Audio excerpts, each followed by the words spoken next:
د ازبکستان لارې په اړه ځینې هیوادوال پوښتنه کوي چې موږ څنګه دغه لار باندې تګ راتګ کولی شو. که څه هم مخکې یو ویډیو کې مثلا څه معلومات درته خپاره کړي وو، خو خیر په نننۍ ویډیو کې یو ځل بیا تاسو ته مکمل معلومات خپاروم چې څنګه په دې لار باندې تاسو تګ راتګ کولی شئ. اول هغه کسان چې متحده عربي اماراتو کې اوسېږي او غواړي چې خپل هیواد ته لاړ شي، دا چې ټکټونو به یې خورا لوړې دي، نو همدې له وجې ځینې کسان غواړي چې ازبکستان ته لاړ شي، هغې څخه افغانستان ته لاړ شي.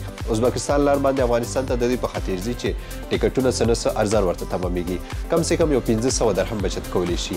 نو کم کسان کولی شي چې د لار باندې بغیر د ویزې سفر وکړي، بغیر د ازبکستان ویزا یا د اماراتو نه. نو په تاسو کې هغه کسان چې د اماراتو ویزا ولري او په ویزا کې کم سے کم 3 میاشتې وخت پاتې، د هغې تر څنګ پاسپورټ کې باید 6 میاشتې وخت پاتې، نو دوی کولی شي چې ازبکستان ته لاړ شي بغیر د ویزې څخه، هغې څخه افغانستان ته لاړ شي. خو هغه کسان چې اوس مهال په افغانستان کې دي او غواړي چې د ازبکستان په لار امارات ته راشي، دوی نشي کولی چې زمیني ازبکستان ته لاړ شي او ازبکستان څخه بیرته متحده عربي امارات ته راشي. ځکه که په یاد مې مخکې چې کله پروازونه بند وو، په هغې وخت کې زیات شمېر کسان ازبکستان په لاره متحده عربي امارات ته راغلل، خو په هغه وخت کې هغه لار بنده شوه، تر ننه پورې هم بنده ده. هغه کسان چې د متحده عربي اماراتو اقامې لري، دوی زمیني نشي کولی چې ازبکستان ته لاړ شي، هغې څخه بیرته دلته متحده عربي امارات ته راشي.